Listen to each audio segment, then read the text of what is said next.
প্রিয় দর্শক, আপনাদের সবাইকে স্বাগত জানাচ্ছি মেট্রো সেম টু দ্য পয়েন্টের সাথে আছি আমি সানজিদা তনি। আজ আমরা আলোচনা করব র্যাব হয়ে যাচ্ছে র্যাপিড অ্যাকশন ব্যাটালিয়ন। বাংলাদেশে র্যাবকে নিয়ে জাতিসংঘ একটি প্রতিবেদন প্রকাশ করেছে এবং সেখানে বলা হচ্ছে যে গুরুতর মানবাধিকার বিষয়ে, তারা মানবাধিকার ভঙ্গের বিষয়ে তাদের বিরুদ্ধে অভিযোগ রয়েছে। তাই স্বরাষ্ট্র মন্ত্রণালয় ভাবছে যে র্যাবের নাম এবং তাদের কার্যপদ্ধতি পরিবর্তন করে নতুন নাম র্যাটে আসতে পারে। এই বিষয় নিয়ে আজ আমরা আলোচনা করব। আলোচনার জন্য স্টুডিওতে আছেন কর্নেল অবসরপ্রাপ্ত এম এ হক, সামরিক ও রাজনৈতিক বিশ্লেষক, চেয়ারম্যান রাওয়া। শুভেচ্ছা, স্বাগত আপনাকে। আপনাকেও ধন্যবাদ, চ্যানেল আইকে ধন্যবাদ। অসংখ্য ধন্যবাদ। আমাদের সঙ্গে আছেন অবসরপ্রাপ্ত মেজর ডক্টর নাসির উদ্দিন আহমেদ, সামরিক ও নিরাপত্তা বিশ্লেষক। শুভেচ্ছা এবং স্বাগত। ধন্যবাদ। জি, কেমন আছেন আপনি? ধন্যবাদ, ভালো আছি আলহামদুলিল্লাহ, আল্লাহ ভালো রেখেছে। আমরা শুরু করব, স্যারকে দিয়ে শুরু করছি। স্যার, বলছিলাম র্যাট হয়ে যাচ্ছে। এই র্যাব যখন প্রথম প্রতিষ্ঠিত হয় তখন র্যাট নামিয়ে এটি শুরু করা হয়েছিল, পরবর্তীতে পরিবর্তন হয়ে র্যাবে রূপান্তরিত হয়। এখন আবার স্বরাষ্ট্র মন্ত্রণালয় চিন্তাভাবনা করছে যে তাদের নাম পরিবর্তন করবে, পোশাক এবং কার্যপদ্ধতি সবকিছুতেই পরিবর্তন আসতে পারে। এই পরিবর্তনটিকে আপনি কিভাবে দেখছেন? আমি এই পরিবর্তনটাকে কোনো পরিবর্তন মনে করি না। কেননা মানুষ, আপনি আজকে আমি পাঞ্জাবি পরলাম, আগামীকাল স্যুট পরলাম, তো পাঞ্জাবি পরা অবস্থায় আমার যে বৈশিষ্ট্যগুলো ছিল, আমার স্যুট পরার কারণে কি সেই বৈশিষ্ট্যগুলো চেঞ্জ হয়ে যাবে? কখনো নয়। মানুষ এমন সৃষ্টি আল্লাহর, এই সৃষ্ট মানুষ যদি তাকে কোনো আদর্শিক শিক্ষা না দেওয়া হয়, তার ভিতরে যদি সৃষ্টিকর্তা আল্লাহর ভয় না থাকে, সে যদি ধর্মীয় অনুশাসনগুলো মেনে না চলে, তাহলে সে ড্রেস বদলালে, নাম বদলালে কিছু যায় আসে না। মানবিক গুণাবলী এটা এমন একটা জিনিস, সেটা এমনি এমনি হয়ে ওঠে না, এটা গড়ে তুলতে হয়। সেটা কেমন? দেখুন, যারা বনে জঙ্গলে একসময় মানুষ থাকতো, তাদের কোনো সমাজ ছিল না, তারা জঙ্গলি হিসেবে জীবন যাপন করত, তাদের ড্রেস নাই, তাদের নেই, তাদেরও কিন্তু একটা নিয়ম কানুনের মধ্যে থাকে। একজন তাদের নেতা যিনি থাকেন, তার কথা মতো চলে, অন্যায় অবিচার তাদের মধ্যে যাতে কোনো দ্বন্দ্ব ফ্যাসাদ না হয় সেই জিনিসগুলো মেনে চলে, সেই শিক্ষা তাদেরকে দেওয়া হয় সেখানে, যদিও তারা সেখানে জঙ্গলি হিসাবে আমরা বলে আখ্যা দেই। ঠিক মানুষ, আমি মানুষের সন্ধি বিচ্ছেদ এইভাবে করি, মান যোগ হুশ, অর্থাৎ সম্মান থাকতে হবে, মান থাকতে হবে, মর্যাদা থাকতে হবে এবং তার মধ্যে হুশ থাকতে হবে, সজ্ঞানতা, যে আমি কি করছি। আমার র্যাবের মধ্যে কি হুশটা নেই? আমি সেটাই বলছি। দেখুন, র্যাবটা কেন করা হয়েছিল?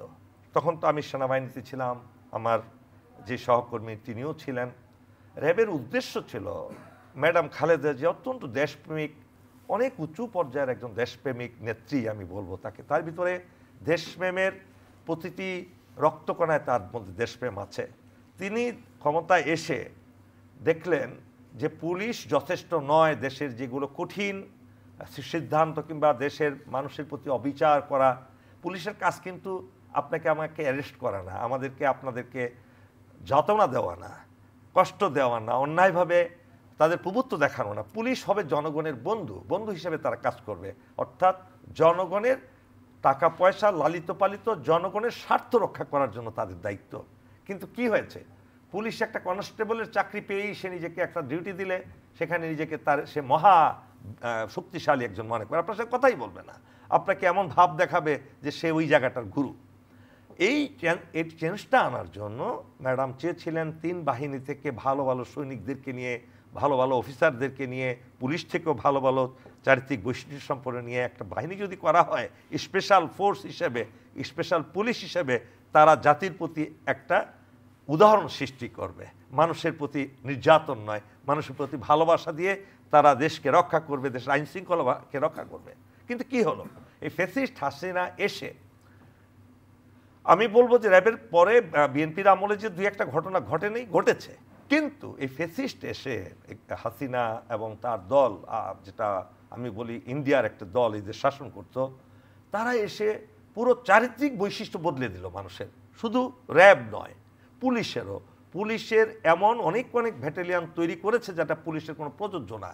যেমন তারা যুদ্ধক্ষেত্রে নামবে, অর্থাৎ আর্মিকে কাউন্টার করার জন্য তারা পুলিশের নানা ধরনের নাম দিয়ে তারা অনেক ব্যাটালিয়ন তৈরি করেছে, লেটেস্ট ওয়েপন দেওয়া হয়েছে। পুলিশের তো অস্ত্র থাকার কথা নয়, পুলিশের তো ব্যাটন থাকবে, লাঠি থাকবে। তারা তো জনগণের বিরুদ্ধে অস্ত্র প্রয়োগ করার জন্য পুলিশ নয়। অস্ত্র প্রয়োগের প্রয়োজন হলে মিলিটারি তো আছে, মিলিটারির জায়গায় সেখানে একটি প্রশ্ন কিন্তু আসে, আমাদের যারা সন্ত্রাসী রয়েছে তারা তো আধুনিক অস্ত্র ব্যবহার করে। পুলিশ যদি আইন শৃঙ্খলা নিয়ন্ত্রণ করতে চায়, আপনি যেহেতু পুলিশের প্রসঙ্গ তুললেন, তাহলে তাদেরকে যদি সন্ত্রাসীরা আধুনিক অস্ত্র ব্যবহার করে, তারা জীবন রক্ষার জন্য ভালো কি প্রশ্ন করবে? করেছেন, খুব সুন্দর প্রশ্ন। হ্যাঁ, সেই ক্ষেত্রে তো তাদের স্পেশাল একটা ট্রেনিং দেওয়াই হয়, এবং সেই ধরনের যদি কোনো আসামি ধরতে যায় কিংবা অপারেশনে যায়, সে প্রস্তুতি নিয়ে যাবে। কিন্তু আপনি রাস্তায় মব করবেন, আপনি একটা মিছিল বের হয়েছে, সেখানে কি আপনার রাইফেলের প্রয়োজন আছে বলুন? সেখানে কি আপনার স্নাইপারের প্রয়োজন আছে বলুন? সেখানে কি গ্রেনেডের প্রয়োজন আছে বলুন? এই যে তারা অবিচার, অন্যায়, জুলুম সমাজটাকে তিক্ত করে ফেলেছে, সমাজে প্রত্যেকটি মানুষকে অত্যাচারের শিকার করেছে, তাদের নিজস্ব দল ছাড়া, দলীয় লোক ছাড়া বাংলাদেশের কেউ নিরাপদ ছিল না। আপনিও ছিলেন না, আমিও ছিলাম না, এইখানে যারা স্টুডিওতে আছে কেউ ছিল না।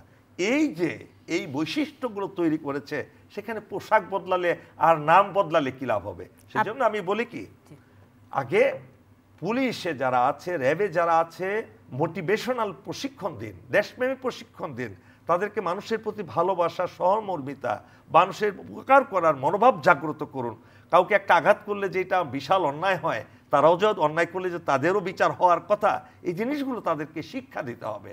সুতরাং এই শিক্ষা না দিয়ে আপনি শুধু ড্রেস চেঞ্জ করলেন, নাম চেঞ্জ করলেন, যাহা লাও তাহাই কই দুই। অনেক গুরুত্বপূর্ণ কিছু কথা বললেন, ফিরবো আপনার কাছে।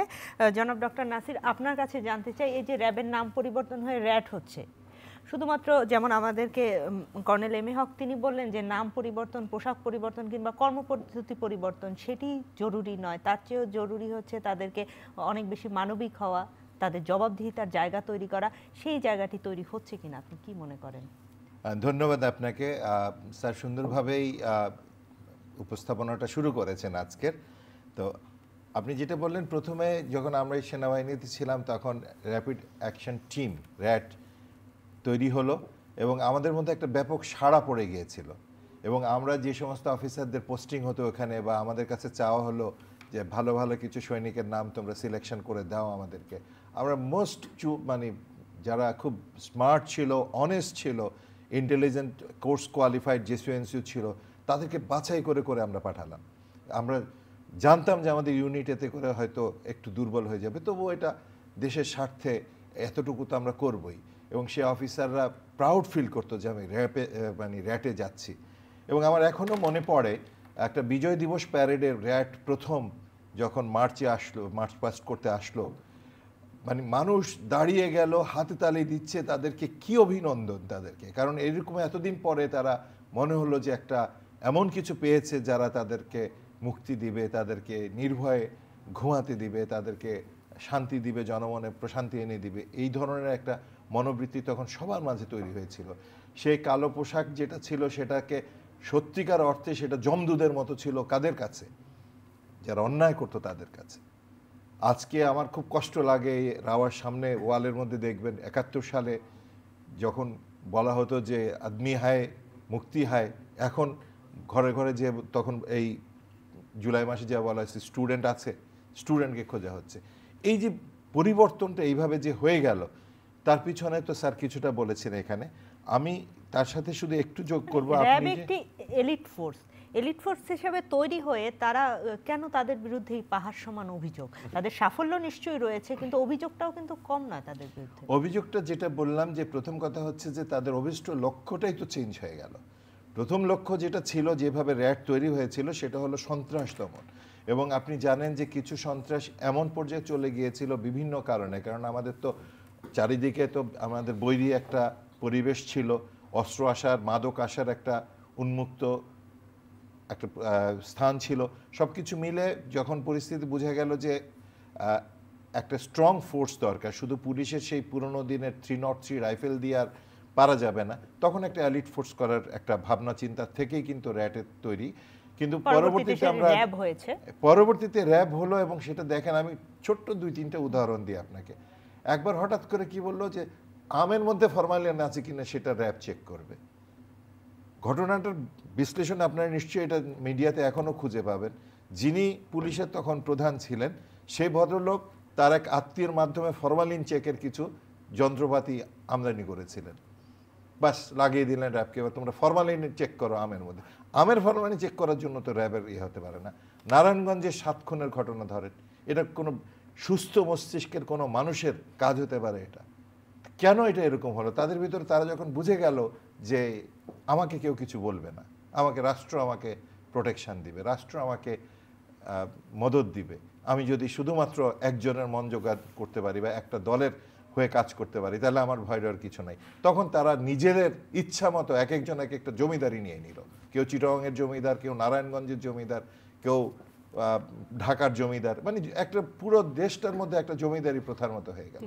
অথচ আপনি যে প্রসঙ্গটা এনেছিলেন আমি সেখানে একটু হাইলাইট করতে চাই যে পুলিশ তাহলে কি তাদের অস্ত্র ব্যবহার করবে না? তাদের তো আত্মরক্ষার অধিকার আছে।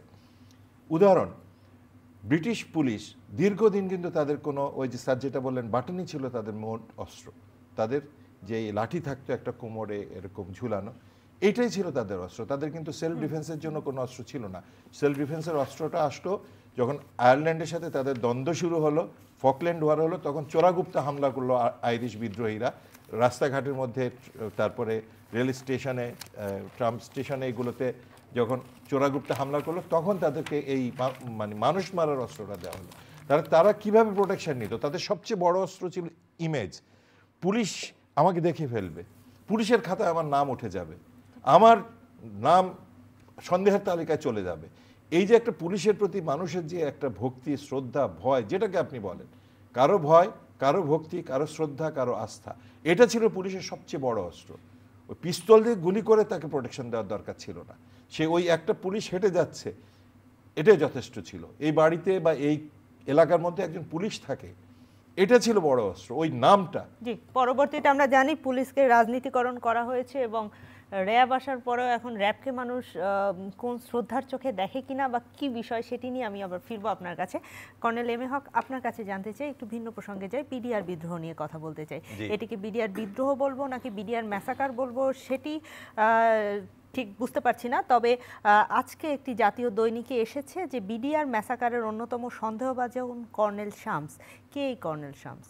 দেখুন, বিডিআর ম্যাসাকার আপনি বললেন, কি বলবেন সেটাই আমরা এখন পর্যন্ত নির্ধারণ করতে পারি। এটা বিদ্রোহ না ম্যাসাকার না এটা কার্নেজ, কোনটা কি?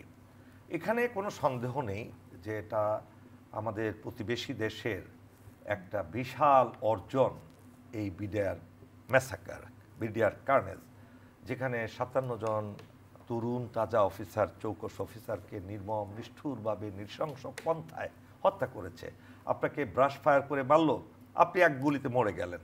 কিন্তু যখন আপনাকে পায়ের মধ্যে গুলি করা হলো, হাতের মধ্যে গুলি করা হলো, চোখের মধ্যে গুলি করা হলো, ব্যানর দিয়ে খুঁচিয়ে খুঁচিয়ে আপনাকে হত্যা করলো, তারপর লাশ পুড়িয়ে দিল, এই যে নির্মমতা, নিষ্ঠুরতা পৃথিবীর ইতিহাসে দ্বিতীয় কোনোটা আছে কিনা আমার জানা নাই। ইভেন এই যে আমি একটু যোগ করি, ভারতের কথা আপনি বললেন, বিদেশিদের কি এজেন্ডা ছিল? সেটা আমি বলছি, সেটার জন্য আসছি। দেখুন, ইভেন আমরা যাকে হিটলার বলি, হিটলার তার ফেসিস্ট দল দিয়ে আপনি ইহুদিদেরকে হত্যা করেছে, এভাবে নির্মমতা করে না, কিন্তু গ্যাস চাম্বারে ফেলে দিচ্ছে, মরে গেছে। কিন্তু এই 57 জন, আমারও কিন্তু সেখানে থাকার কথা ছিল, কারণ আমার পোস্টিং হয়েছিল বিডিআরের সেক্টর কমান্ডার হিসেবে, এবং জাস্ট পোস্টিং হওয়ার সাথে সাথে আমার যে সিনিয়র ছিলেন জেনারেল রুমি, ফাতিমে আহমেদ রুমি, উনি আমার পোস্টিং অর্ডার ক্যান্সেল করিয়ে দিয়েছেন, আমাকে যেতে দেননি। আমার জায়গায় খুব সম্ভবত আমার বন্ধু গুলজার, কর্নেল গুলজার চলে যায় পোস্টিং, এবং তার মৃত্যু সেখানে ছিল। দেখুন, এটা কিন্তু ম্যাসাকার এবং কার্নেজ, এটা কোনো বিদ্রোহ নয়। ইন্ডিয়ার চিরদিনের একটা অভিলাষ হলো বাংলাদেশকে দখল করা, সেটা যেভাবেই হোক, প্রত্যক্ষভাবেই হোক, পরোক্ষভাবেই হোক। পরোক্ষভাবে দখল করেছিল বিগত 71 সাল থেকে, মাঝখানে জিয়াউর রহমানের একটা সময় এবং জেনারেল এরশাদের কিছুদিনের সময় ছাড়া এবং খালেদা জিয়ার কিছুদিনের সময় ছাড়া, এটা কিন্তু ইন্ডিয়ার দখলই ছিল। এই দখলদারিত্ব চিরদিন কায়েম করার জন্য যেমন র্যাবকে তারা ব্যবহার করেছে, এবং এই র্যাবকে আমি এই জন্য নিয়ে আসছি, আপনার এখানে আসছি, তারেক সিদ্দিকী নামক একজন জেনারেল, যিনি আর্মির নামের কলঙ্ক, সামরিক বাহিনীর কলঙ্ক, তিনি র্যাবকে ব্যবহার করেছিলেন ঢাকা শহরের বিভিন্ন জমি দখল করার জন্য। এবং র্যাবে যে অফিসার একদম তৃতীয় শ্রেণীর অফিসার কিছু আছে, তারা পর্যন্ত মেজর জেনারেল পদোন্নতি পেয়েছে শুধু তার নির্দেশে কাজ করার কারণে, লুটপাট করার কারণে। এটা আমি যেহেতু জনগণ দেখছেন এবং আপনিও দেখছেন, জেনারেল তারেক সিদ্দিকী, আপনাকে জিটি বলা হয়, আপনি যে অন্যায় যে অবিচার এই বাংলাদেশের প্রতি করে গেছেন, আপনি সেই অজিত দোভালের বন্ধু হয়ে বাংলাদেশকে যেভাবে ধ্বংসস্তূপে পরিণত করে গেছেন, কাল কিয়ামতেও যদি এখনো মুক্তি পান, মরে যান কোথাও, কাল কিয়ামত এই আপনাকে ছাড়বে না। দেখুন, ঠিক এই জিনিসটা এই আওয়ামী লীগ শুরু করেছে তাদের ক্ষমতাকে চিরস্থায়ী করার জন্য, সামরিক বাহিনীর মধ্যে ভীতি সঞ্চার করার জন্য, আতঙ্ক সঞ্চার করার জন্য, যে আমরা সামথিং, তোমরা যদি একটু উল্টোপাল্টা করো তোমাদেরকে এইভাবে মেরে ফেলবো, সেটা করতে সমর্থ হয়েছে। এবং যে কারণে আমাদের অপদার্থ একজন সেনাপ্রধান ছিলেন মঈনু আহমেদ, এবং সেখানে যারা সেই নিরাপত্তা বেষ্টনী তৈরি করেছিলেন তাদের চরম ব্যর্থতা, আমাদের 57 জন অফিসারকে জীবন দিতে হলো। এখন এটাকে ম্যাসাকার বলবেন না বিদ্রোহ বলবেন? কেন বিদ্রোহ বলবেন? কি বিদ্রোহ হয়েছে বিডিআরে? আপনি বিডিআরের নাম পরিবর্তন করে আপনি বিজিবি করেছেন, তাকে উন্নতি হয়ে গেছে? তাদের চারিত্রিক উন্নতি হয়েছে? তারা কি আগের চেয়ে ভালো পারফরমেন্স করছে? করে নেই, যেটা আগে বলছিলাম। এখন এটা যারা করেছে, এটার পিছনে শামসের নাম এসছে। শুধু শামস একা নয়, শামস একা নয়, নাসির তুমি তো চেনো শামসকে, তাই না? একা নয়, এরকম অসংখ্য ইন্ডিয়ার দালাল তৈরি করেছে সামরিক বাহিনীতে, অসংখ্য।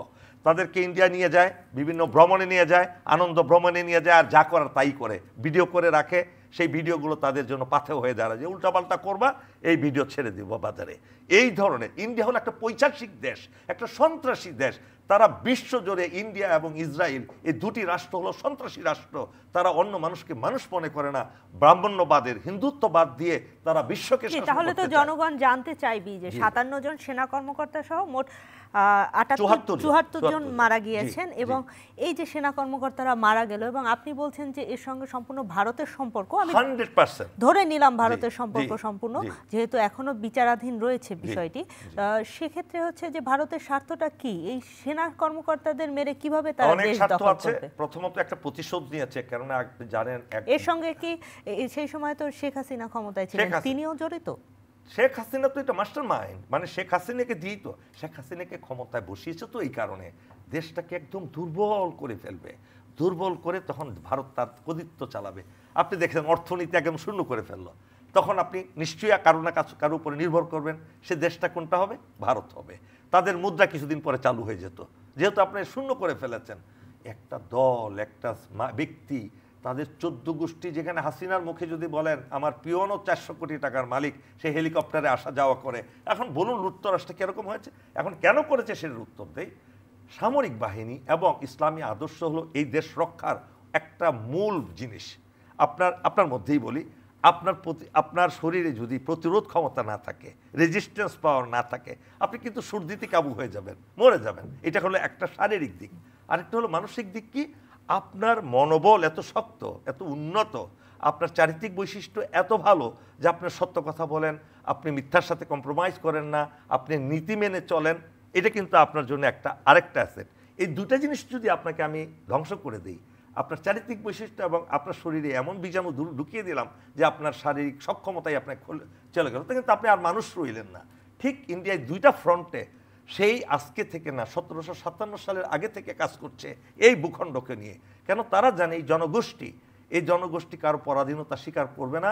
এই জনগোষ্ঠী যদি তাদের ভিতরে থাকে, এই অঞ্চলটা তারা 7 সিস্টার আলাদা করে ফেলবে। যদি তারা আত্মনির্ভরশীল হয়ে পড়ে, এরা যদি সত্যিকার অর্থে আদর্শিক হয়ে যায়, ভালো নাগরিক হয়ে যায়, এবং শক্তিশালী আর্মি যদি থাকে, এবং তাদের মূল্যবোধ যদি সেটা হয়, তাহলে সেইটা দিয়ে এই ভারতকে ডমিনেট করতে চেষ্টা করবে। ভারতের অধীনস্থতা কখনো স্বীকার করবে না। সুতরাং তারা আদর্শিকভাবে ধ্বংস করার জন্য দেখলেনি বিগত 16টা বছর জঙ্গি বলে রাস্তার ভালো ভালো ছেলেগুলোকে ধরে নিয়ে কয়েকদিন পরে সেখানে জঙ্গি বানিয়ে তাদেরকে ফায়ার করে মেরে ফেলতো, বলে গোপন আস্তানা। জাহাজ ভবনের কথা মনে আছে, 11টা ছেলেকে কিভাবে নির্মমভাবে হাত পা বেঁধে মেরে ফেললো তারা। ঠিক এইভাবে এই কাজগুলো করেছে দেশটাকে ধ্বংস করার জন্য, দুর্বল করার জন্য। ঠিক বিডিআরের ম্যাসাকার শামস না, শুধু শামস একা নয়, এটার সাথে অনেক শামস জড়িত। শামসকে একা দোষ দিয়ে লাভ নেই। শামস কারা জড়িত এই বিষয়টি নিয়ে আমি ফিরবো। ডক্টর নাসিরউদ্দিন, আপনার কাছে জানতে চাই, এই যে বিডিআর বিদ্রোহ নিয়ে আমরা কথা বলছিলাম, 15 বছরেও শেষ হয়নি এর বিচার। কেন শেষ হলো না আপনি মনে করেন, যে চূড়ান্ত বিচারটা কেন শেষ হলো না, এবং বিডিআর বিদ্রোহের যে পরিবারগুলো রয়েছে যারা হত্যাকাণ্ডের শিকার হয়েছে তারা পুনঃ তদন্ত দাবি করে, কেন দাবি করে? আপনি দেখুন, আসলে একটা বিচার প্রক্রিয়া আমরা তো দুটা কথাই জানি, যে জাস্টিস ডিলেড, জাস্টিস ডিনাইড, আর একটা হলো justice হারিড, justice buried.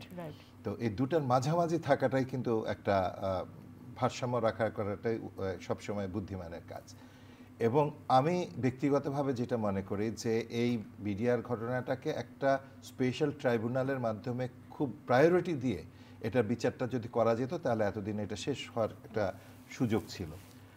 Colonel Shams প্রসঙ্গে যেহেতু কথাটা আসছে, আমি ওই দিক থেকে একটু এটাকে সংযুক্ত করতে চাই। আমাদের সেনাবাহিনীতে সাধারণ একটা সৈনিক যদি ভেগে যায় একটা ইউনিট থেকে, তাকে যে কমান্ডার থাকে তাকে ওয়ার্নিং দেওয়া হয়, তোমার সৈনিক ভেগে গেল। কোনো 3-4টা সৈনিক যদি ভেগে যায় তার কমান্ডই থাকে না, যে তুমি কেমন কমান্ডার যে তোমার সৈনিক ভেগে যাচ্ছে।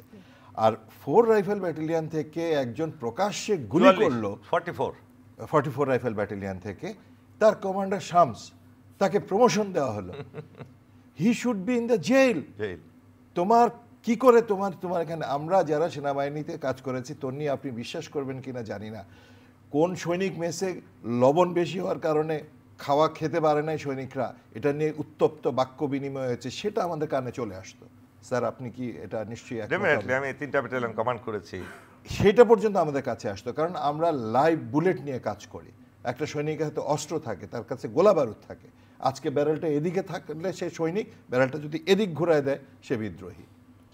তো সেই মানুষগুলোকে যখন আমরা পরিচালনা করি, তার দায়িত্বে থাকে একটা সেকেন্ড লেফটেন্যান্টও যখন দায়িত্বে থাকে, তারও কিছু মেকানিজম থাকে।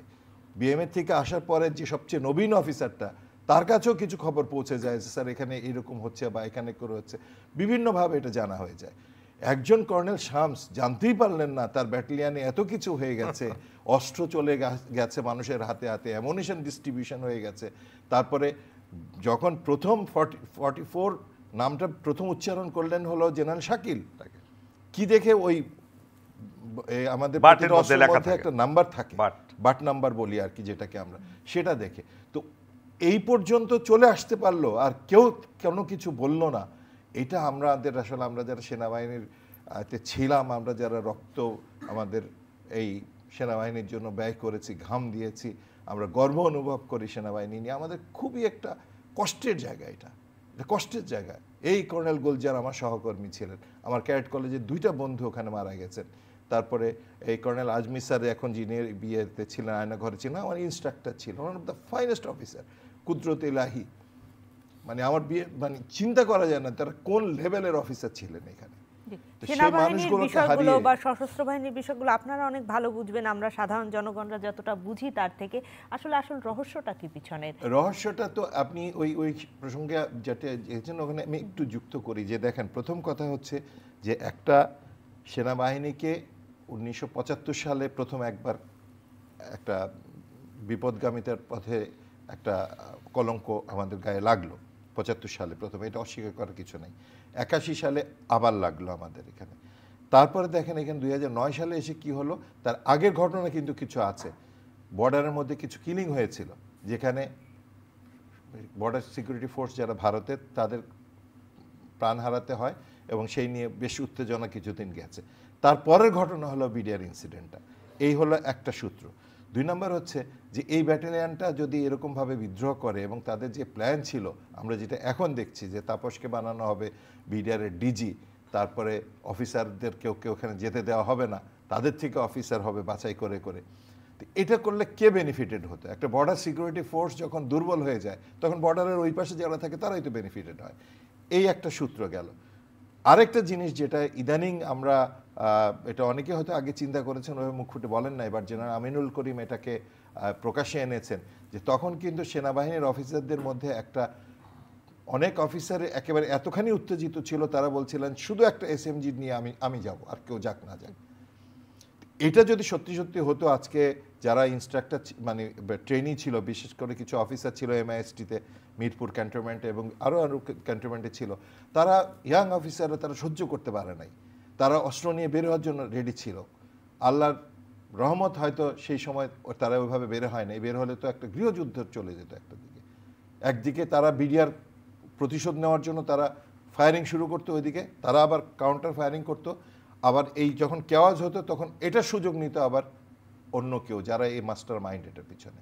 আপনি এর পিছনে আপনি এর পর ঘটনাগুলো যদি বিশ্লেষণ করেন, কেন কারেন্ট চলে গেল, কেন মইনু আহমেদ কোনো সিদ্ধান্ত নিতে পারলেন না, ওনার ইন্ডিয়াতে কতদিন উনি ট্রেনিং করেছেন, সে ঘোড়া ডিপ্লোমেসি উনি কেন করেছিলেন ওখানে, ইন্ডিয়া থেকে উনি ঘোড়া আনতে গেলেন এখানে, তো এই সব কিছু 1/11 পরে প্রণববাবু কি বলেছিলেন, এগুলো যদি একটার সাথে একটা সূত্র মেলানো যায়, এটা তো কঠিন কিছু না। এই যে জেনারেল জাহাঙ্গীর, তার রিপোর্টটা কোথায়? আনিস সাহেবের রিপোর্ট আজকে পত্রপত্রিকায় এসছে, সেখানে শামসের নাম ছিল, সেই শামস পেয়ে গেল প্রমোশন, লেফটেন্যান্ট কর্নেল থেকে কর্নেল থেকে ব্রিগেডিয়ার। তো এগুলো সব যদি আপনি সূত্র মিলাতে থাকেন তাহলে এটা যে কোনো একটা লেম্যানও বুঝতে অসুবিধা হয় না। এটা হচ্ছে ওয়েল ডিজাইন প্ল্যান। একটা হলো বর্ডার সিকিউরিটি ফোর্সকে দুর্বল করে দেওয়া, তাদের মানসিকভাবে একেবারে শেষ করে দেওয়া। 2, সেনাবাহিনীর মধ্যে একটা উত্তেজনা তৈরি করে সেনাবাহিনীকে একটা ফ্রন্টে নিয়ে আসা। সেনাবাহিনীকে ফ্রন্টে আসলে কি হতো, জাতিসংঘ শান্তিরক্ষী বাহিনীতে। আমি একটু আপনাকে থামাচ্ছি। প্রিয় দর্শক, মেট্রোসেম টু দ্য পয়েন্ট আমরা অনলাইনে আছি, আপনারা ফেসবুক এবং ইউটিউবে আমাদের সঙ্গে যুক্ত থাকতে পারেন এবং বিশ্বের যে কোনো প্রান্ত থেকে এই আয়োজনটি উপভোগ করতে পারেন। যে আপনি বলছিলেন এই পিলখানার হত্যাকাণ্ডটি একটি নারকীয় ঘটনা এবং আপনাদেরকেও নিশ্চয়ই আবেগতাড়িত করে, আপনাদের সহকর্মীরা যেহেতু ওখানে মারা গিয়েছে, হত্যা করা হয়েছে। অবশ্যই তন্নি, আমি তো বলছি যে আজিজুল হাকিম আমার রুমমেট ছিল ক্যাডেট কলেজে, আমরা 6 বছর একসাথে লেখাপড়া করেছি, বিএমইতে ট্রেনিং করেছি 2 বছর, তারপর আর্মিতে চাকরি করেছি 85 সাল থেকে 2009 পর্যন্ত। এই যে বন্ডেজ, আফতাব আমার আরেক বন্ধু যে এসএসসিতে ফার্স্ট হয়েছিল, গোটা বাংলাদেশের মধ্যে সে কম্বাইন্ড লিস্টে ফার্স্ট। এরকম মেধা সম্পন্ন অফিসার, আজিজুল হাকিমের মতো একটা বন্ধুবৎসল অফিসার, সে চমৎকার ক্রিকেট খেলতো, তবলা বাজাতো এখানে, মানে অলরাউন্ডার সোজা কথা। যে ক্যাডেট কলেজে ও অ্যাডজুটেন্ট ছিল, এখনও ক্যাডেটরা ওর কথা স্মরণ করে।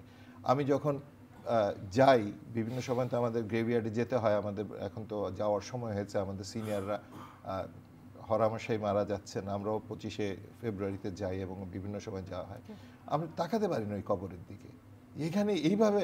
আর স্যার যেটা বললেন, মৃত্যু তো কেউ ক্যান্সারে মারা যাচ্ছে, কেউ অ্যাক্সিডেন্টে মারা যাচ্ছে, কেউ বয়সজনিত কারণে মারা যাচ্ছে, এটা আমরা মেনে নিতে পারি। এইভাবে একটা মানে মৃতদেহের সাথে এরকম একটা মানে বেহায়াপনা, এরকম একটা নির্মমতা, এটা একটা নিঃসন্দেহে একটা উত্তেজনা তৈরি করার জন্য এটা করা হয়েছিল। এটার পিছনে গভীর ষড়যন্ত্র ছিল। জি, আপনি গভীর ষড়যন্ত্রের কথা বলছেন এবং সেনা সদস্য পরিবার তারাও পুনঃতদন্তের কথা বারবার বলে আসছে। এই পুনঃতদন্ত কেন দরকার? তদন্ত কি ঠিকঠাক মতো হয়নি? আমাদের বর্তমান যে স্বরাষ্ট্র উপদেষ্টা রয়েছেন জাহাঙ্গীর আলম চৌধুরী, তিনিও তদন্ত কমিটির সঙ্গে সংযুক্ত ছিল, তাদের তদন্ত রিপোর্টগুলো কি তখন আসেনি? দেখুন, তখন তো ফেসিস যারা ঘটনা ঘটালো, ঘটনাকারীর মাধ্যমে তো তদন্ত সঠিক হবে না। জেনারেল জাহাঙ্গীর হয়তো চেয়েছিলেন ভালো করতে, জেনারেল ব্রিগেডিয়ার হাসান নাসিরও ছিলেন, কিন্তু সেই তদন্ত রিপোর্টের আলোর মুখ তো দেখেনি কখনো। যদি সেই তদন্ত রিপোর্টটা জনগণের কাছে প্রকাশ করত সরকার, তাহলে ধরে নিতাম। তাহলে বিডিআর জওয়ান যাদেরকে আমরা দেখেছি বহু বছর তারা জেলে ছিল, তারা কারা? পুরো ধরেন বিডিআরের সৈনিকরা যে হত্যা করেছে এতে কোনো সন্দেহ নাই, কেননা সেখানে তো আমরা দেখেছি, তাদের ভিডিও আছে, তারা যেভাবে হত্যা করেছে। এই যে 44 রাইফেল ব্যাটালিয়নের কথা বলা হলো, যে গিয়ে আমাদের ডিজির যেন শাকিলের মাথার দিকে অস্ত্র ধরলো, সে তো ইন্ডিয়া থেকে আসেনি, তাই না? সে তো এরকম সৈনিকরাই তো হত্যা করেছে। সেক্ষেত্রে তারা অনেকেই পালিয়ে গেছে এবং হত্যাকারী অনেকদেরকেই গ্রেফতার করেছে। হাসিনা যেটা করেছে, গ্রেফতার করেছে, সেখানে ভালো মন্দের কোনো বিচার আচার করে নাই, যে কে ভালো কে মন্দ, সেই জিনিসটা একটা ধামাচাপা দেওয়ার জন্য অনেক ভালো লোকও সেখানে হয়ে গেছে। তো এটা এই যে অফিসার হত্যার যে ষড়যন্ত্র, এই ষড়যন্ত্রটাকে ধামাচাপা দেওয়ার জন্য সৈনিকদেরকে গ্রেফতার করেছে এবং সেখানে সবাই দোষী ছিল না। এবং সেই দোষীদের সত্যিকার অর্থে কোর্ট অফ ইনকোয়ারির মাধ্যমে যদি তাদেরকে বিচার করে আলাদাভাবে, এই হাজার হাজার না ধরে আলাদাভাবে যদি তাদের বিচার করা হতো, তাহলে কিন্তু যারা ভালো, যারা নির্দোষ, তারা এবং তাদের পরিবারগুলো ধ্বংস হতো না। চিন্তা করুন, একজনের বিচার হয়েছে, তার রায় হয়েছে, সে 5 বছরের জেল, সে 14 বছর ধরে জেল খাটছে। এখন চিন্তা করুন, সেই লোকটার পরিবার কি টিকে আছে? তার সন্তান, তার বাবা মা, তার স্ত্রী পরিবার সবই তো ধ্বংস হয়ে গেছে। মানবিক দিকটা তো আসলে কখনো তারা ক্যালকুলেশনে নেয়নি হাসিনা। এবং এই বিচার যদি সত্যিকার অর্থে ফেসিস্ট সরকার করত তাহলে তারা নিজেরই তো ক্ষমতা থাকতো না। সুতরাং এই গভর্নমেন্ট এসে, আমাদের অন্তর্বর্তীকালীন সরকার এসে, আমরা তো রাওয়ার পক্ষ থেকে জোর দাবি জানাচ্ছিলাম এবং সেনাপ্রধানের সাথে আরও বিভিন্ন স্টেক হোল্ডারদের সাথে আমরা কথা বলে কিন্তু আল্লাহর রহমতে আমাদের এখানে সার্থকতা যে আমরা একটা কমিশন তৈরি করতে পেরেছি এবং স্বাধীন তদন্ত কমিশন বাংলাদেশের ইতিহাসে মনে হয় this is one of the first, যে তাদেরকে এমন ক্ষমতা দেওয়া হয়েছে যে কাউকে তারা জিজ্ঞাসাবাদ করতে পারে, অ্যারেস্ট করতে পারে। জেনারেল ALM ফজলুর রহমানের নেতৃত্বে, জানেন আপনারা তাকে চিনেন, জানেন, বিডিআরের মহাপরিচালক ছিলেন। এরই সাথে আরও আমাদের সামরিক বাহিনীর আরও 3-4 জন অফিসার, খুবই ভালো মেধাবী অফিসার রাখা হয়েছে এবং প্রত্যেক দিনই আমি তাদের সাথে কথা হয়, আজকেও কথা হয়েছে। রাবার চেয়ারম্যান হিসাবে এটা আমার একটা অন্যতম দায়িত্ব যে যারা 57 জন ভুক্তভোগী পরিবার, সেই ভিকটিম পরিবারদের সাথে আমার নিয়মিত বৈঠক হচ্ছে, তাদেরকে আমরা বুঝাচ্ছি, জানাচ্ছি কি কি অগ্রগতি হচ্ছে। আপনারা কি মনে করেন ন্যায় বিচার নিশ্চিত করতে পারবেন? আমি আশা করি, আমি খুবই আশাবাদী। তবে এখানে কিছু আন্তর্জাতিক ফ্যাক্টর আছে। দেখুন, ইন্ডিয়ার এই দেশটি তারা তো কোনোভাবেই সহযোগিতা করবে না আমাদেরকে। তারা তো, তাদের আশ্রয় তো রয়েছে সব অপরাধীরা। এই অপরাধীদেরকে যদি তারা না পাঠায় আমাদের এখানে, হাসিনা থেকে শুরু করে অন্যান্য যারা, এবং ইউরোপে অনেকে আছে, তারা যদি না আসা পর্যন্ত, আপনি তো তাদেরকে না আনা পর্যন্ত তো আপনি প্রকৃত শাস্তি নিশ্চিত করতে পারবেন না যারা অপরাধী প্রকৃত অর্থে। যেমন তাপসের মতো একটা দুর্বৃত্ত, যে যে মানুষই ছিল না, মানুষের কোনো ক্যাটাগরিতে পড়ে না, সে নানক, এ কি মানুষ বলেন? এরা সন্ত্রাসী, এরা একদম প্রকাশ্য সন্ত্রাসী।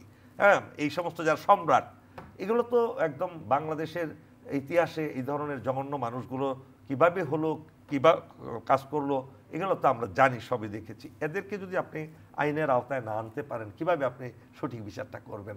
কমিশন না হয় রায় দিল কিংবা তদন্ত করে বের করলো এরা দোষী, সেই দোষী লিস্টটা যখন সরকারকে দিবে, সেই দোষীদেরকে আনাটা এত সহজ হবে না।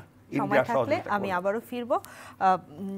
জনাব ডক্টর নাসির, আপনার কাছে জানতে চাই, এই যে বলছিল যে তাপস কিংবা সেলিম, এদেরকে বিচারের আওতায় কিভাবে আনা যাবে? যে তদন্ত রিপোর্ট নতুন করে আমরা পেয়েছি, সেখানে শেখ সেলিম, তাপস, নানক, মির্জা আজমের সঙ্গে বিপদগামীদের যোগসূত্র রয়েছে, এমনটা বলা হচ্ছে। তার মানে একটা রাজনৈতিক যোগসূত্র রয়েছে। ঠিক ওই সময় রাজনৈতিক প্রেক্ষাপট আপনি যদি বিশ্লেষণ করেন, আওয়ামী লীগ সরকার ঠিক তার কিছুদিন আগে ক্ষমতায় বসেছিল, বাংলাদেশের শাসনভার নিয়েছিল। রাজনৈতিক যোগসূত্রটা কিভাবে থাকতে পারে? তারা কেন দেশকে এই অরাজকতার মধ্যে ফেলবে? এটা আওয়ামী লীগ ভোটের পরে আনুষ্ঠানিকভাবে বসেছিল কিছুদিন, এই কথা সত্য, এটাতে আমি আপনার সাথে একমত। কিন্তু আওয়ামী লীগ, আপনি দেখেন তার আগের ঘটনাগুলো কি, যে কখন আগের সরকারের পরিবর্তন হলো এবং মাঝখানে কারা ছিল। আগের সরকার 2001 সালে নির্বাচিত হলো এবং তাদের টেনিউর যে শেষ হলো 2006। তারপরে ইলেকশন নিয়ে যেই একটা সারা দেশের মধ্যে যে একটা অরাজকতার পরিস্থিতি হলো, সেই সুযোগে সামরিক একটা শাসন ব্যবস্থা হলো এবং এটার মূল মাস্টার মাইন্ডটাই ছিলেন কে? মইনু আহমেদ, ফখরুদ্দিন মইনুদ্দিন, এবং তারা আজকে কিন্তু কেউ দেশের মধ্যে নাই, একজনও দেশের মধ্যে নাই। এবং একটা সেফ এক্সিট নেওয়ার বিষয় ছিল, যে সেফ এক্সিটটা সম্ভবত, আমি যদি ভুল না করে থাকি স্যার এটা বলবেন, যে ম্যাডাম খালেদা জিয়ার কাছে এই সেফ এক্সিট কেউ পেত না। উনি নিঃসন্দেহে এটার যথাযথ একটা বিহিত করতেন। কারণ কেন বলছি এই কথাটা, দেখেন একটা সংলাপ তখন কিন্তু ছিল, এই সরকার আমাদের আন্দোলনের ফসল। কে বলেছিল, কেন বলেছিল? সুতরাং উনি তখন থেকেই জানতেন যে উনি কবে ক্ষমতায় আসবেন। এখন ওই টার্গেট ওনাকে দিয়ে দেওয়া হয়েছিল যে কখন বিডিআরকে কেন করতে হবে। এবং ওই সময় এই আপনার মনে যে প্রশ্নটা আসলো, এটাই তো তাদের মাস্টার প্ল্যান ছিল, এটাই তো প্ল্যান ছিল যে এখনই করতে হবে, এখন করলে সবাই ভাববে উনি তো ক্ষমতায় ঠিকমতো বসেনি, নেই চেয়ার নড়বড়ে, উনি কেন করতে যাবেন। বাট ওনাকে বলাই হয়েছিল বা ওনাকে বলেই এটা করা হয়েছিল। তা নাহলে আপনি যেটা বললাম যে ঘটনাগুলো যদি মানে কেন সিসিটিভির ফুটেজগুলো ডিস্ট্রয় করতে হবে? 10:30টার সময় কি করে ভারতীয় একটা চ্যানেল বলে যে জেনারেল শাকিল মারা গেছে, যখন প্রকাশ্যে একটা টিভি চ্যানেল বলে ফেললো যে জেনারেল শাকিল মারা গেছেন, আপনি সেনাপ্রধান হয়ে তারপরেও অপেক্ষায় আছেন কি করতে হবে? এটা তো সেনাবাহিনীর কোনো হতে পারে না। আপনি কমান্ডার ইন দ্য ফিল্ড, আপনার কাছে সৈনিক আছে, অস্ত্র আছে, গোলা বারুদ আছে, ট্রেনিং আছে, আপনাকে কেন তাহলে আমি এত বছর ট্রেনিং করালাম? একটা সিদ্ধান্ত নিতে আপনি পারেন না যে এই মুহূর্তে আমার 57টা অফিসারকে বাঁচানোর জন্য আমার কি করা প্রয়োজন? এইগুলো সবগুলো যদি একটার পর একটা মিলান, তারপরে অ্যাম্বুলেন্সে করে কারা বাইরে গেল, কারা ছিল, কেন, কোন অ্যাম্বুলেন্স এসেছিল, কারা অ্যাম্বুলেন্সে করে ড্রপ করলো খেলোয়াড়দের ড্রেস পরা লোকজনকে, এই খেলোয়াড়রা কোত্থেকে আসলো জার্সি পরা লোকগুলা, কারা তাদেরকে আবার রাত্রেবেলা নিয়ে গেল কারেন্ট অফ করে দুবাইগামী ফ্লাইটের মধ্যে ওই দিন কারা কারা গিয়েছিল? আপনি কেন এগুলো মিলাতে দিলেন না? আপনি আজকে এতটা বছর চলে গেল, এই প্রশ্নগুলোর উত্তর এখন আমরা কেন জানি না? আমাদের কি কোনো অধিকার নেই আমাদের বন্ধুদের এই মৃত্যুর এই পিছনের রহস্যগুলো জানার? আমাদের খুব কষ্ট, এটা খুব কষ্ট, কিন্তু কষ্ট চেপে আমরা দিন গুজরান করেছি। কারণ হচ্ছে যে আমাদের সত্যি কথা যেটা, যে নানাভাবে তো দেশের আমরা কতগুলো সমস্যার সমাধান একসাথে করতে যাব, বেঁচে থাকাটাই তখন ছিল একটা বিষয়। যখন তখন যাত্রার ছবি ক্যান্টনমেন্টে ঝুলিয়ে দেওয়া হবে, পার্সন নন গ্রাটা, সে ঢুকতে পারবে না। এটা তো একটা সেনাবাহিনীতে, আমি আমার যেই বয়সে আমি সেনাবাহিনীতে এসেছি সেই বয়সে মানে পৃথিবী জয় করার মতো সক্ষমতা আমার ছিল, সেই বয়সটা আমি ব্যয় করেছি সেনাবাহিনীতে। আর এই বয়সে এসে যদি আমার নামটা উঠে যায় যে আমি একটা ট্রিটমেন্টের জন্য সিএমএইচে যেতে পারবো না, এটা তো কেউ মেনে নিতে পারে না। কিন্তু তখন এই একটা আতঙ্ক ছিল যে আমার পেনশন বন্ধ হয়ে যায় কিনা, আমার ট্রিটমেন্ট বন্ধ হয়ে যায় কিনা, আমার খেলার জায়গাটা বন্ধ হয়ে যায় কিনা, মানে একটা আতঙ্কজনক পরিবেশ, সব কিছু চলতো মানে একটা কি বলা যায়, এইটা কারোই আসলে কিছু বলার ছিল না, সব মানে চেয়ে চেয়ে দেখলাম এই পরিস্থিতি ছিল আর কি সব। তো সব কিছু মিলে আমি যেটা বলবো যে এখন সময় এসছে, এই যতগুলো প্রশ্ন এতদিন আমরা করতে পারিনি সেই প্রশ্নগুলো এখন সামনে চলে আসছে। আপনারাও গণমাধ্যমের থেকে সেই প্রশ্নগুলো সামনে আনছেন। আজকে কর্নেল শামসের প্রসঙ্গটা খুব মানে জোরালোভাবে পত্রিকায় এসছে, এর আগে হয়তো একটু ছিটাফোটা ছিল, আরও কিছু আসবে। জেনারেল আমিনুল করিমের কাছে যথেষ্ট ইনফরমেশন আছে, উনিও কন্ট্রিবিউট করতে পারবেন। তারপরে যারা তখন এই যে হাসান নাসির স্যারের কথা বললেন, ব্রিগেডিয়ার হাসান নাসির, তাকে কেন কোর্ট অফ ইনকোয়ারি থেকে এইভাবে নোট অফ ডিসেন্ট দিয়ে সিগনেচার করতে হলো, তাকে করতে দেওয়া হলো না, সব কিছু আপনি মিলান না, একটা মিলালে আপনি দেখবেন এটা বেরিয়ে যাবে, রহস্য উদ্ঘাটন হবে। এবং আমাদের দ্রুত এটা করতে হবে। আপনি যত রাজনৈতিক সরকার এরপরে আসলে এটার আবার নতুন ডাইমেনশন শুরু হবে। রাজনৈতিক সরকারের সবসময় কিছু সীমাবদ্ধতা থাকে। এখন যেহেতু আমাদের ওই চ্যাপ্টারটুকু আর ওই চাপটুকু নাই যে মানুষ ভোট দিবে না বা এর করলে অস্থিরতা তৈরি হবে, এরকম তো চাপ নাই। সুতরাং এই সুযোগে আমার মনে হয় জেনারেল যে ফজলুর নেতৃত্বে যে এই কমিশনটা করা হয়েছে, আমাদের সবার উচিত, ওনারা তো গণবিজ্ঞপ্তি দিয়েছেন, যার কাছে যা কিছু তথ্য আছে, যা কিছু ভাবনা চিন্তা আছে, সব কিছু নিয়ে ওনাকে যদি সাহায্য করা হয়, এবং আমরা অন্য যারা তার মেম্বার আছেন তাদেরকেও ব্যক্তিগতভাবে চিনি, ওয়ান অফ দ্য মানে ফাইনেস্ট অফিসার সিলেকশন করা হয়েছে, তারা করতে পারবেন আমার দৃঢ় বিশ্বাস। অন্তত জাতির সামনে একটা শ্বেতপত্র প্রকাশ করতে পারবেন প্রকৃত ঘটনা কি ঘটেছিল। প্রত্যাশা করি। অসংখ্য ধন্যবাদ স্যার। শেষ করব, শেষ 1 মিনিট, আপনার কাছে এই বিডিআর বিদ্রোহ নিয়ে কি কি প্রশ্ন আপনার মনে জাগ্রত হয়, প্রশ্নগুলো শুনতে চাই। দেখুন, আমার কাছে কোনো প্রশ্ন জাগ্রত হয় না, আমি জানি, কেননা আমি একজন গবেষক, আমি গবেষণা করি দেশ নিয়ে, দেশের স্বাধীনতা নিয়ে। কিন্তু আমাদের কাছে তো এটা রহস্য, আপনাদের কাছে রহস্য থাকতে পারে, আমার কাছে কোনো রহস্য নেই। এটা এতক্ষণ কিংবা সবসময় আমরা বলে আসছি যে এটা ভারত তৈরি করেছে, এই প্ল্যানটা হাসিনাকে দিয়ে কার্যকর করেছে, এবং হাসিনার লেসপেন্সার যারা ছিল এবং সামরিক বাহিনী তো বাই দেন। নাসির বলছিলেন যে আপনার ঘটনা যদি আপনি একটার পর একটা দেখেন, লক্ষ্য করেন, প্রত্যেকটার উত্তর আপনি পেয়ে যাবেন। দেখুন, 28শে অক্টোবর জাস্ট খালেদা জিয়ার শেষ দিন অথবা এরকম কিছু একটা হবে, সে 28শে অক্টোবর সেই জঘন্য ঘটনাটা যে পল্টনে ঘটল, দিনে দুপুরে মানুষগুলো লগি দিয়ে বৈঠা দিয়ে মেরে আবার উঠার পর লাশের উপর নাচানাচি করলো ফেসিস্ট হাসিনা, তার কিন্তু ওই লোকগুলোর একটাও কিন্তু আমি জেনারেল মঈন আহমেদকে প্রশ্ন করেছিলাম যে আপনি সবসময় এই 111-এর যখন রেফারেন্স দেন তখন বলেন 28শে আগস্টের ঘটনা আমাকে হৃদয়ে কম্পন জাগিয়েছে। আমি বললাম ভিডিও আছে, সবই আছে স্যার, একজন তো ধরতে পারলেন না আপনি, তাহলে কিসের কম্পন সৃষ্টি হলো? আমার চাকরি যাওয়ার কিন্তু এটাও একটা অন্যতম কারণ। তো এই যে সেখান থেকে যদি আপনি যাত্রা শুরু করেন, বিজয়ী হলো কারা? যারা হত্যাকারী। সেই হত্যাকারীর একটার পর একটা তারা ফার্স্ট ছবল দিল এই বিডিআর হত্যাকাণ্ডের মাধ্যমে, এবং এখানে কোনো প্রশ্নই নাই, কোনো ধরনের ডাউট নাই যে এটা ইন্ডিয়া করিয়েছে, এবং ইন্ডিয়ার প্রতিষ্ঠিত একটি দল হলো আওয়ামী লীগ, এবং তাদের লেসপেন্সার যত আছে এরা একজনই দেশকে ভালোবাসে না, তারা মনে মনে প্ল্যান করে যে ভিসা ছাড়া কিভাবে কাশ্মীর যাবে, ভিসা ছাড়া কিভাবে তারা আগ্রার তাজমহল দেখবে, ভিসা ছাড়া কিভাবে বিভিন্ন জায়গায় আনন্দ ফুর্তি করবে, এই ধরনের চিন্তাভাবনা নিয়ে তারা আর্মির প্রয়োজনীয়তাই নাই বলতো।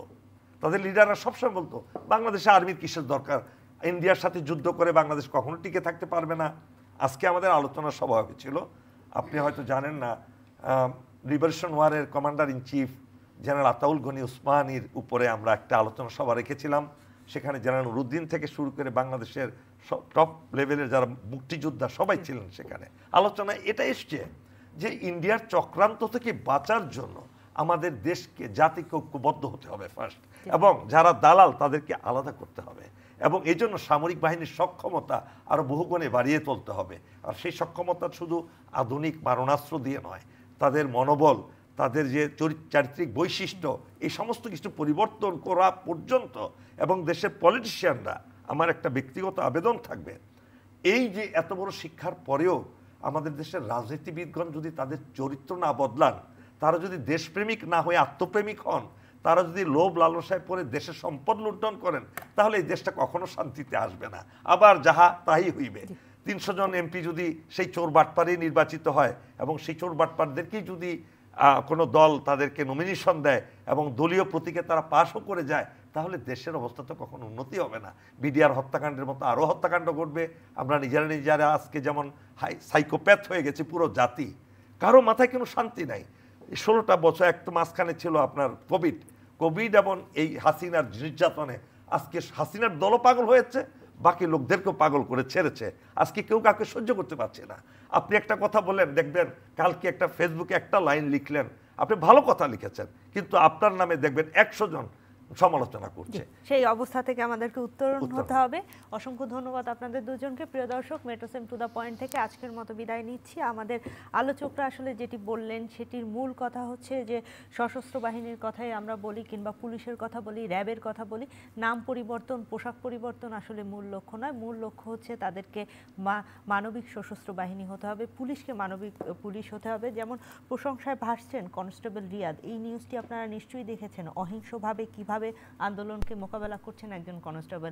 আমরা যেখানে দেখি যে পুলিশ গুলি, রাবার বুলেট, টিয়ার সেল নিক্ষেপ করে, বিভিন্ন জায়গায় ছত্রভঙ্গ করে, অমানবিক বিভিন্ন আমরা কি বলবো, জনগণের উপর অমানবিকভাবে রাবার বুলেট কিংবা টিয়ার সেল ছড়ে, সেখানে কোনো কনস্টেবল কিন্তু এখনও অহিংস পন্থা অবলম্বন করে। পাশাপাশি র্যাবের বিরুদ্ধে যত ধরনের মানবাধিকারের তাদের বিরুদ্ধে অভিযোগ রয়েছে, সেইগুলো থেকে তারা উত্তরণ হবে, সেটি আমরা প্রত্যাশা করছি। সবাই ভালো থাকবেন, সবার জন্য অনেক অনেক শুভকামনা।